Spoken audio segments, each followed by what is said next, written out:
What is going on, everyone? Welcome to another very exciting episode right here on today's episode. I am very excited about today's episode because I'm going to be answering a very common question that comes up in the comment section and in our inbox on both Facebook and email as well as YouTube.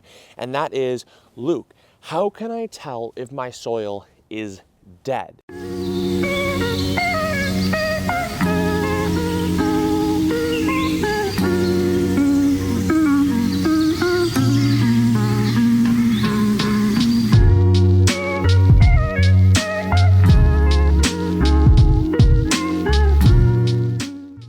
What does it mean to have dead soil? Well, the definition of soil is a growing medium that has the ability to sustain life. It is a combination of both sand, silt, clay, and organic matter. But not just those kind of inert things, but there's also flora and fauna. This means bacteria, fungi, things like that live within the soil structure that add life and actually have there's actually a food web going on within the soil structure itself. This is what makes up soil. If you have just dirt, dirt is dead soil. Dirt is anything that is inert, that is not living, that was once soil. This could be sand, silt, and clay. These are the things that make up soil structure. But the fourth most magical ingredient is organic matter, and combining that with the flora and fauna. So to answer your question, is soil dead? We first have to look at what healthy soil looks like. So there are three components to healthy soil. The first one that you want to look for to see if your soil is dead is the color. You see, this soil right here, it is very healthy. Every single year we bring in compost from our compost pile into our raised beds. We top them off to remineralize them and add more organic matter that is depleted over time. The organic matter breaks down, and that's what forms that nice black chocolate brownie crumbled up chocolate cake consistency and color. It is just an incredibly dark contrast to unhealthy soil, which is typically gray or light brown. And that's because it's void of that organic matter component, which is what allows the life, the flora and fauna, to inhabit the soil. Otherwise, it's just sand, silt, and clay, which is, like I said, it's just light brown to gray in color. The second thing is the smell. The smell has a lot to do with the color. When you have soil that is rich in organic matter, I can't tell you quite the smell without you experiencing it, but I'll do my best. Every time I look at soil, the first thing you do is stick it right in your face. You've seen gardeners do this. This is one of the best things about being an organic gardener, in my opinion, is smelling the soil. Because, it might seem weird to an outsider, but the smell of organic, healthy soil, it smells unlike anything I really can describe other than organic. It smells like a forest floor. There's a slight metallic smell to it. It's the mineralization in the soil that give it that minerally smell. It's got just almost the essence of fresh rain that is emitted right after a spring rain. You can just smell it in the soil. Another thing you can smell is you can smell the wood, the debris, the organic matter, the humus found in the soil. That's what adds that kind of forest floor smell. So the third component to healthy and living soil is good, stable pH. You see, in soil that is barren and void of organic matter, you can have pH that is either very acidic or very alkaline. This soil here, I just tested the pH and I found it to be 7.0, a perfect neutral pH. Now, you might think to yourself, well, Luke, that's not great for growing things like tomatoes. And it's not ideal for growing things like tomatoes, but it is important for healthy soil. You see, the structure of healthy soil is made up of organic matter, and organic matter naturally has a pH of 7. It's nature's pH buffer.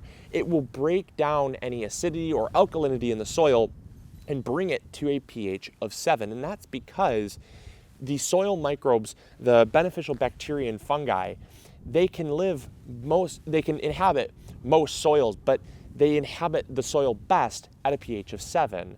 And that's why you find that most soils that are found in like forest floor are usually a pH of around 7. They might be slightly acidic or they might be slightly alkaline, but we're talking about large swings where your pH might be 5 or your pH might be like 8. These are whole point swings on the pH scale, or even more than 1 or 2 points. They could be very dramatic swings on your pH scale. And that is what actually will end up voiding the soil of bacteria and fungi, because certain bacteria and fungi don't do well in very acidic soil, and they also don't do very well in very alkaline soil. You do have outliers called extremophiles, and extremophiles can be found in sulfur springs or inside the frozen glacial waters of Antarctica. There's bacteria found in both circumstances, but you do find this pleasant median right in the middle. It's called a bell curve, and this bell curve is what most can be sustained in. It's the ideal temperature, it's the ideal pH, it's the ideal what have you that can sustain life. And that ideal pH, when we're talking about soil, is 7. And that's why when you look at soil that's very void of organic matter, in sandy soil you have very acidic. In very heavy clay you have very alkaline soil. And that's because there's nothing to buffer the pH. And so when you have soil, like I said, that is rich in organic matter, it's more stable and it's more conducive to hosting life, which is a very important component of having healthy soil. Because we talk about all the time on this channel, when you have a lot of bacteria and fungi in your soil in good numbers, those are the things that help to break down minerals and help to feed the plant throughout the growing season. Without those, the plant can only access about 10 to 20% of the available nutrients in your soil. The rest are locked up in non-plant available forms, which rely on the fungi and bacteria creating that symbiotic relationship. So without them in the soil, you don't have the relationship with the plant. And without them in the soil, they also can't break down the minerals in the soil. And without the organic matter in the soil, you also don't have the minerals that the plants need to grow. And you also don't have the home for the beneficial bacteria and fungi to call home. It's this circle, which is what makes soil such an important component. And it's also what makes soil have a very specific definition, and why we don't just call all dirt soil. Just to see the difference.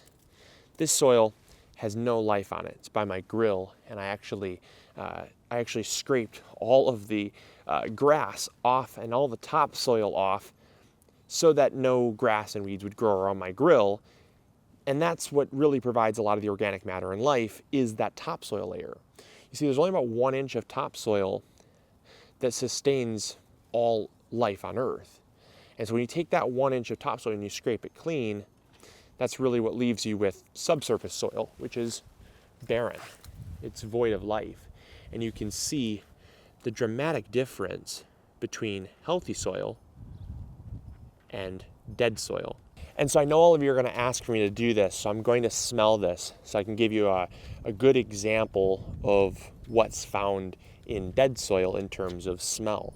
So obviously, like I said, the color, it's, right now it's kind of a darker gray because it's wet, but when it dries, it's a light, kind of a light gray to a light brown.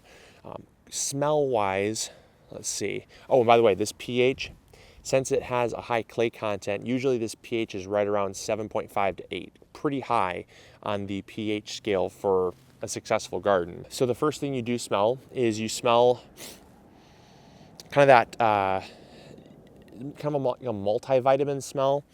It does have a lot of minerals in it because of the clay. Clay has a lot of native minerals found in it, but without the beneficial bacteria and fungi, it doesn't do you any good. It's all just locked minerals. That's clay's best component, is that there's a lot of minerals in it. So it smells kind of that metallic-y vitamin smell that you get with healthy soil, but there's no organic smell. There's no forest floor smell. That's like really all I smell. It just smells kind of metallic. That's about it. There's really, there's just nothing. I mean, it just smells like clay. I mean, that's really all it smells like.